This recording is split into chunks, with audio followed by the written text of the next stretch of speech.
All right, welcome to the show. I'm Craig Nadeau, and I'm happy to have Treena Elliott with us again. Back again. And today we're going to be talking about some COVID things that occurred over the last year in particular, working from home. Yep. So thank you for coming. Thanks, Craig. All right. Talking about COVID. That's all we talk about.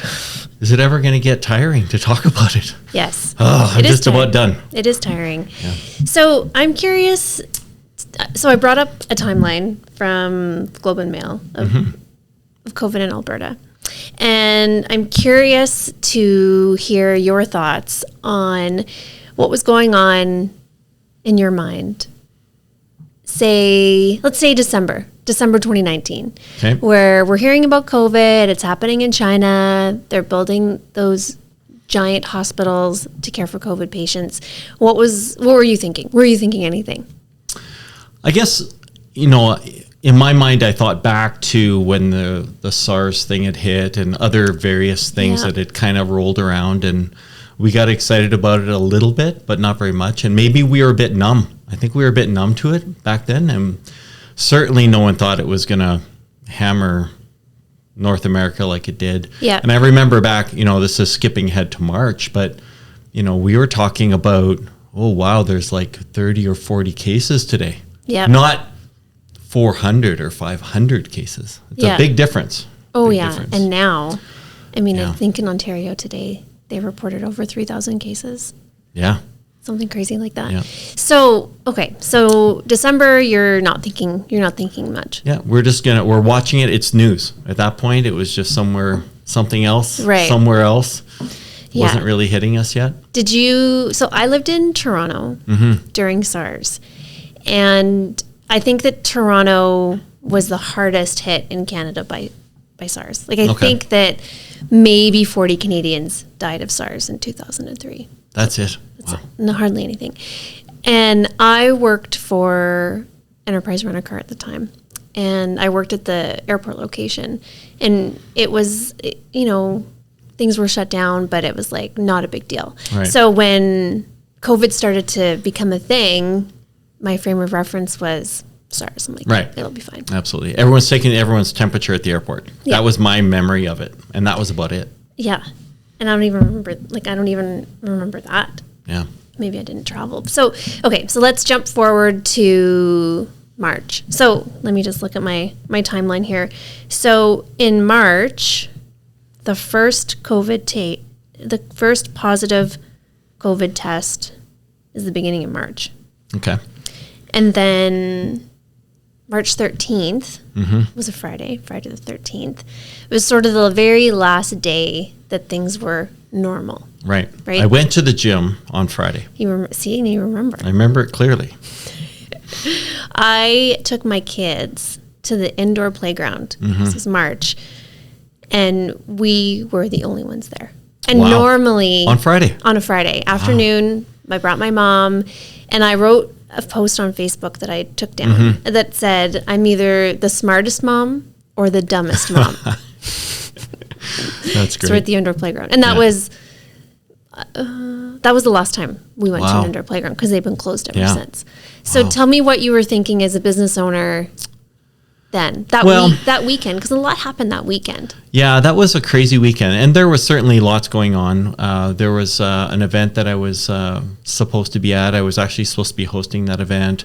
Masks were just becoming the thing. It wasn't happening just yet, but masks were there. Just a little bit. Yeah. And they were talking about you can only have so many people. They were talking about if you had traveled internationally that there was restrictions, or there was certainly conversation about having to quarantine at that point. And I guess I was still thinking, is this really going to affect our workplace? And it should be over in a couple of weeks. Yeah, I don't think anyone thought it was going to last all year, or certainly no. Even I remember very clearly back then we were talking about different events that we had planned throughout the summer, and people were saying, certainly by May. We'll be fine. You're right. May, June, no question whatsoever. Right. Because we're in Calgary, because we have the Stampede, the very idea that Stampede was going to be canceled was almost unimaginable. Yeah. Like, it's not going to happen. There's no way they're going to cancel it. Yeah.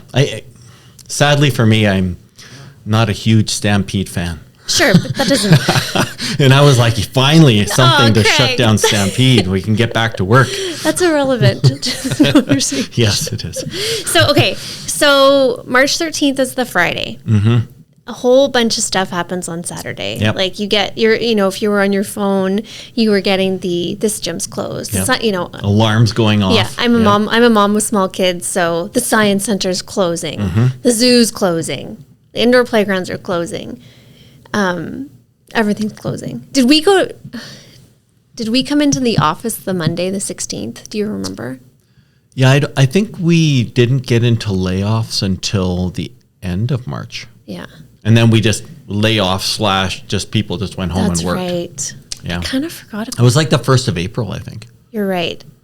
It's so funny. It's so funny that I almost forgot that we had like temporarily laid off because like at that point, like we had no idea what was going on. Right. We're like, okay, we're going to temporarily lay people off and then everything's going to be fine. Like, so yeah. Yep. And really at that point, which brings us to our topic, part of our topic anyways, is we just said, okay, you're working from home for a while now. Right. Don't come to the office. The building's shut down. We're going to wipe down all the surfaces. Right. We're going to be safe in 6 weeks. Yeah, and I think it's important to tell people too that, yes, our team was laid off, but we're also sort of a sales-based business. So, people are earning commission. So we had temporarily laid people off, but it's like, okay, well, if you want to, earn your commission, then you should be doing something. Yeah. But everybody was at home doing. Yeah, that's right. So it was hard to, that's like a whole other conversation, a whole other podcast is, people who were successful in sales during that like little 3-month window. We need to find those people. What they do. Yeah. And we need to find them and hire them. Yeah, absolutely. So then, do you remember what day we came back to the office? Was it June? It was in June. I don't remember the exact day. Like, let's say the 15th. And maybe I don't remember it because it wasn't a, triumphant event where we walked through the Arc de Triomphe and everyone's excited to be back at work. I think it was a bit more gradual than that. Well, okay, so on June 12th, stage 2 began with businesses like public libraries, wellness services, movies, and more reopening. Mm-hmm. So it was around then. It probably was. Yeah. It probably was then. Right? Yeah, I think it was like a Monday or Tuesday and we all came back in the office. Right. So it wasn't until August 1st that masks became mandatory. Mm-hmm. And that was... Even in the office. Just in Calgary and Edmonton. Mm-hmm. Right. And then masked up in the office when you're walking around. Yeah. Right. Yeah. So, I mean, what do you think... What's changed for you in terms of your COVID ideology from a year ago to today? Well, I guess it certainly caused us to think about a few things that we weren't thinking about before. Yeah. And one of them is we have a very generous time away from the office policy. Yeah. If you're making money and you're comfortable with the amount you're making, you're comfortable with your team and the work that's being done, then you're not here. That's okay. Yep. And I think what we noticed over that time frame was that it was very difficult to work as a leader or become a leader or fulfill leadership responsibilities when you can't physically be near people and you can't perform, as it were, in front of people. Even the Zoom, like we still had Zoom meetings all the time, just didn't play out as an opportunity for people to really rise up and be that leader. Yeah. Oh, for sure. That was a big one. Yeah, and in our type of company, the teamwork of being in the office is so important that, working from home is sort of a once in a while thing. But, I think that we're one of the companies, one of the types of companies that a long-term, everyone work from home is sort of unsustainable. It really depends on the type of business that you run. So because we're in a sales culture environment, we're in the business of people, where we're talking to candidates, we're talking to clients, that it's really difficult to maintain working from home. And we saw that absolutely. in, May, June, May, June, July. Yeah. And, we saw some turnover with our team, and now we're doing everything that we can to keep people in the office, at a distance. Right. Because ultimately, that creates a better team.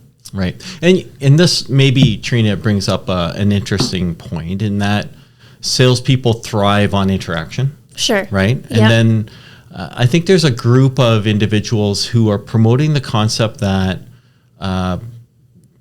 everyone should work from home. Right. Like, why do we have offices? Why do we have desks in offices? Like, everyone should work from home. Right. And so what are your thoughts on that now? Like, and I think we understand that a person who works an excavating piece of equipment Sure. is not working from home. Yeah, There's no portion of that job that you're going to be at home, No. right?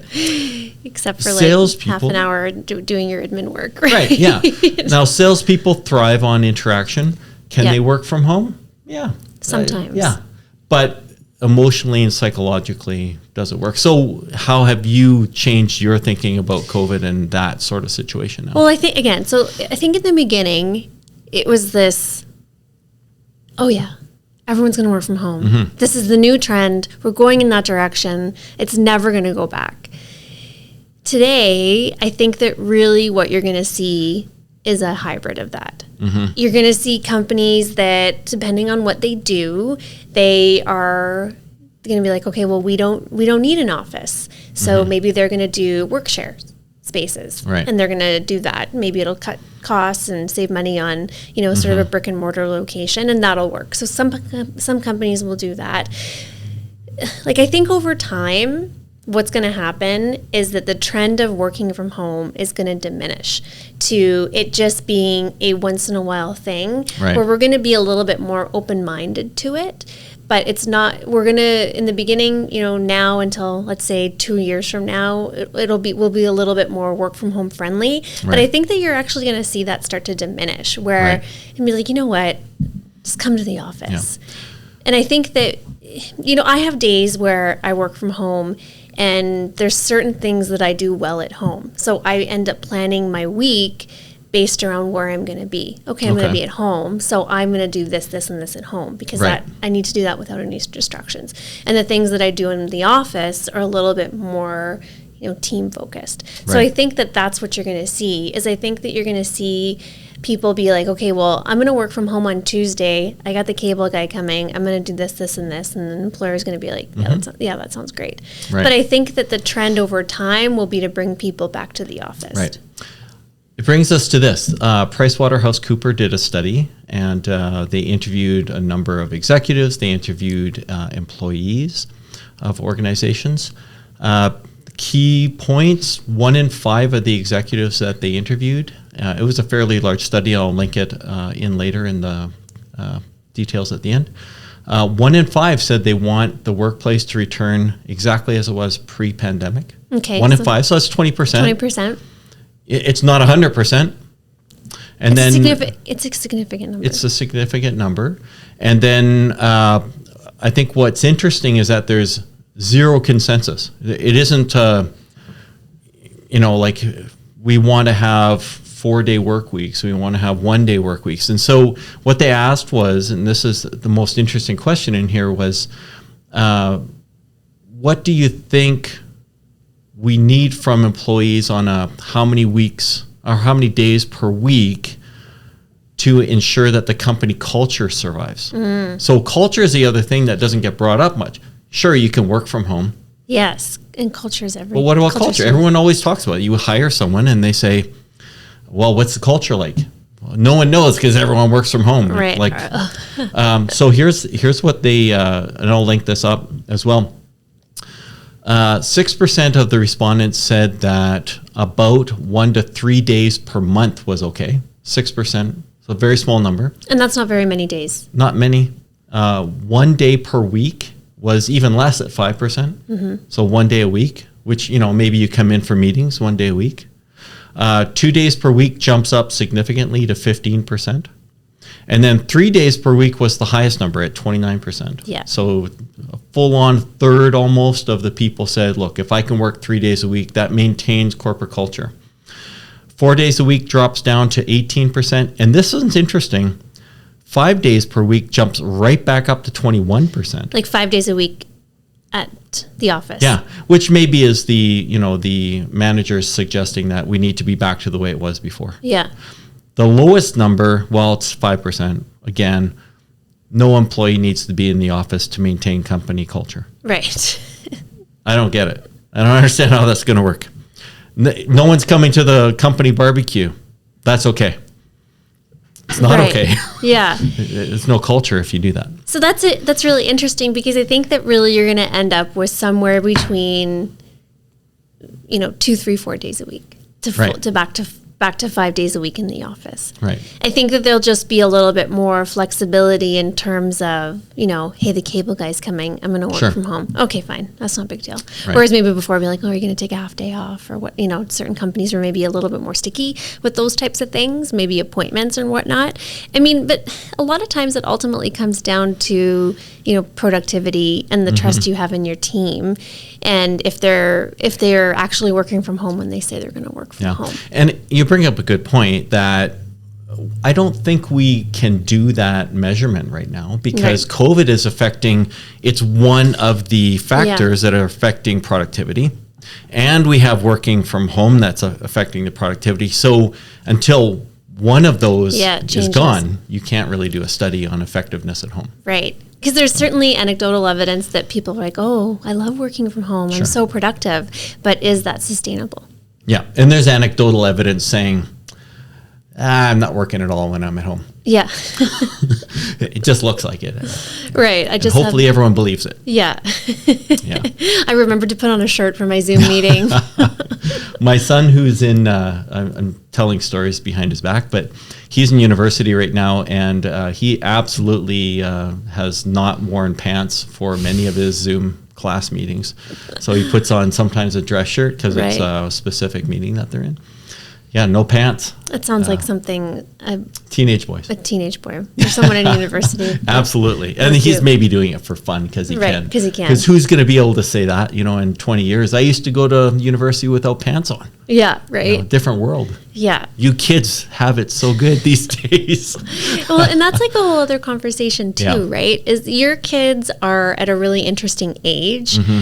That they're teenagers and early 20s, whereas my kids are 2 and 5. Yeah. Like my 2-year-old, when he sees my 5-year-old wearing a mask, he's like, "Oh, I want a mask," or he sees mommy wearing a mask. But like by and large, I don't put him in a mask unless it's like mandatory somewhere. My 5-year-old, he will have a very different experience of what this will be. Sure. Whereas your children are really in that spot where I think that this is probably the hardest on them. Yeah, well, and you look at my 20-year-old daughter. She lived 20 of her years non-COVID and kind of 1 year COVID. So she's basically got 5% of her whole life has been in COVID. Yeah. Whereas a percentage, your kids are, they're coming up on 10-ish%. Right. Really, that's a long time. But they also won't remember so much of it. That's right. Yeah. I mean, fingers crossed, when my 5-year-old starts kindergarten in September, I'm really hoping he doesn't have to wear a mask. I hope that part of school is behind us because I would just, I think all parents would prefer that their kids not wear a mask. I mean, we're doing it for safety reasons, but the preference is, back to normal. And the other neat thing about it really is that I think, you look a year down the road and someone says, "Hey, Treena's kids, you need to wear a mask." They'd be like, yeah, no problem. Right. I don't have an issue with that. I wore a mask for a year. It was like 10% of my life. Yeah. Whereas you come up to someone who's my age, this is just a small blip, really. Yeah. It's a year out of a few years. A couple. Yeah. And so it's a bigger deal for me to have to make this change versus the kids, I guess. So it's going to change behaviors going forward. Yeah. And that's really interesting too. Like that brings up almost a whole other conversation too, because you see resistance at all sorts of different levels. Yep. And I would say that people in their late teens, early 20s are probably just like, yeah, okay, fine. Right. So looking at this, Treena, what's, coming out of this, like they pull back the curtain and starting Monday back to normal. Right. What's the repercussions? We've spent a year in this modified work environment or a zero work environment for a lot of people. What's the repercussions to people now and how they work and how they want to work and how the productivity is there and expectations of the workplace. So COVID's gone in this scenario. Yeah, gone. We're Wiped out. We figured it out one shot. Done. So if COVID disappears tomorrow, we're all back to work. I mean, like, what do you mean? Like the mental implications, or just like the are we workplace? Going to work different? Or are people going to have different expectations? They're gonna come to work and be like, I don't ever want to dress up again, and I don't want to sit next to people. I want to have my own space, and I want to have more plastic barriers because I don't feel comfortable around people. Or I don't know. I think that yes, a little bit in the beginning, but I once that we're able to go back to normal, I think that by and large, people are going to go back to normal. Yeah. There's this maybe there's an ideology that, I don't know, things are going to change and we're never going to be back to normal. But I don't think that that's true. Are we ever going to shake hands again? Yes. I think some author wrote a story about that. Maybe not in 2021. Yeah. But in 2022. Because, people, the reason that people shake hands is because at the end of the day, people are social animals, and that sort of, introduction will come back. Right. I think. What do you think? Someone wrote it was a sociologist who had written an article called, it was like the end of handshaking. I think you showed me that. Yeah, this is over as a habit. But we'll do the elbow bump. I don't know. That just seems what do you think? Watered down. I think it's a bit generational. You look at kids in high school. They're all about elaborate handshakes and slapping and high-fiving and stuff, and so they haven't even got into the mode of a handshake. Right. Older individuals, you watch them. Yeah. They struggle when they can't shake hands. It really is like, oh, do I shake? Yeah. But younger people, I don't know. I don't think that it'll be a very interesting sociological study to see. When do young people who are in high school now, who have not shaken hands really ever, learn that skill, or it becomes a social psychological sort of thing that they do? Yeah. So it'll be interesting. I think something's going to change. I know, but I don't know about that's interesting because it's like for me, I'm a hugger, so I can't wait to just be able to see somebody and give them a hug. Yeah, see a friend and and even acquaintances and colleagues. I'll be like, if I haven't met you before and after COVID, I will give you a hug. Right. Perfect. If it's the first time, but if it's the first time I've met you, I'll handshake. Right. And then if we've had a really good conversation, I might be like, can I give you a hug? Yeah. Because I'm a hugger. And so this idea that I haven't, well, not this idea, but I haven't been able to just hug freely. Right. The lack of human contact. Right. The lack of human contact. Right. And I mean, that's like a whole other conversation too, is that, there's obviously all this, there's a lot of talk about mental illness and, what happens when you're in isolation. And, I think about my own family situation, and I feel quite lucky that I have these two little humans who I can hug all I want. Yeah. Yeah. and they're into it. And my husband too, I can hug my husband all I want. So I'm not, even though I'm so excited to hug other people, I'm not lacking in that department. But if I think that people are going to be desperate to hey, can I give, be like, yeah, we can shake hands, but I'm just gonna get in there for a big hug. Yeah. I miss this. Yeah.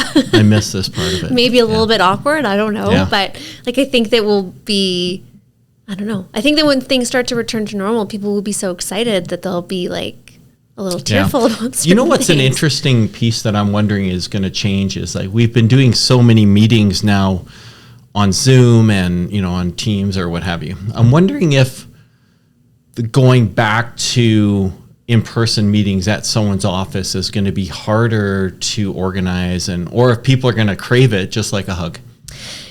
I think a little bit, yes, if it's local, right? Like if you're looking to go meet a client or somebody in Calgary, you're like, oh yeah, I don't mind driving. But I think that if it's where you have to get on an airplane, I think that business travel has changed a little bit, that people won't travel so quickly for an out of province or an out of country meeting. They'll be like, hey, let's connect on Zoom first. And so I think that you'll see business travel decrease a little bit. Right. Because, but I think that locally, people will be like, oh yeah, let's meet for coffee. Because I think that in the beginning, it'll be the novelty of being able to do stuff like that again. Right. Well, and also too, so, I mean, in the last couple of weeks, we've, been, looking at our own COVID policies in the office. And so we've been doing meetings in our big area, everyone having a mask. I did a meeting today. I was like, you know what, guys, I know everybody's in the office 6 feet apart. Let's just jump on Teams so that I can see your faces. Because I find that really challenging in a meeting where everyone's wearing a mask. Right. So I would rather talk to everybody over a screen so I can see their face. Right. So that was sort of one of the reasons why I did that. Because I was like, I don't want to stare at a bunch of eyeballs. I would like to stare at eyeballs with your nose and mouth at least, so that I can get a full feel of like what's going on. Yeah. The whole Teams, it's almost a different discussion again about the, are these Teams meetings, are they as effective? Do they get the same amount of traction as an in-person meeting? And I don't know. It's going to be tough to say. I think we see the end. I'd be curious to hear from people who work for companies that are feeling really good about people working from home and feel that that's a sustainable model, and find out what they do to keep culture going. Like, are they having a regular Teams meeting at like 10 a.m. every day? Another company that I consult with, in the beginning of COVID, they did virtual happy hours at 4:30. That's fine. I mean, like, really during the lockdowns, they don't do that anymore. But I mean, that was just sort of a let's do this in the interim. Right. But I think that over time things will return back to normal faster than some people might think. If that makes sense. So, last question. COVID's not going to last forever. Thank God. It's not going to be done Monday. No, too bad. But at some point, it's it'll be over and it'll be in our memory. Yeah. What's the advice we give people? It's like we work with people that are looking for new and expanded opportunities in the workplace, and they've been through this horrible experience in some cases. In some cases, it was good. But what advice can we give people going forward when they're looking at a new opportunity with a new company? What sort of coaching can we give them? Sort of post-pandemic coaching. Yeah. I mean, to be flexible. That's always a good quality, and to be adaptable. And to ask questions. I think that's always really good advice to give somebody, and ask the questions, some of the questions that we've asked, how do you maintain culture when people are working from home? What's the expectation when I work from home? Do you guys have a work from home policy? What does that look like? So I think those are some good, coaching points to have a conversation with people about. Yeah. Good advice. Ask lots of questions. Always ask lots of questions. Excellent. Well, thanks, Treena, for your time. Thanks, Craig. It's great to have you. Yeah, and as always. We'll see you again. Yep. All right. Thanks for your time. Thanks so much. Bye for now.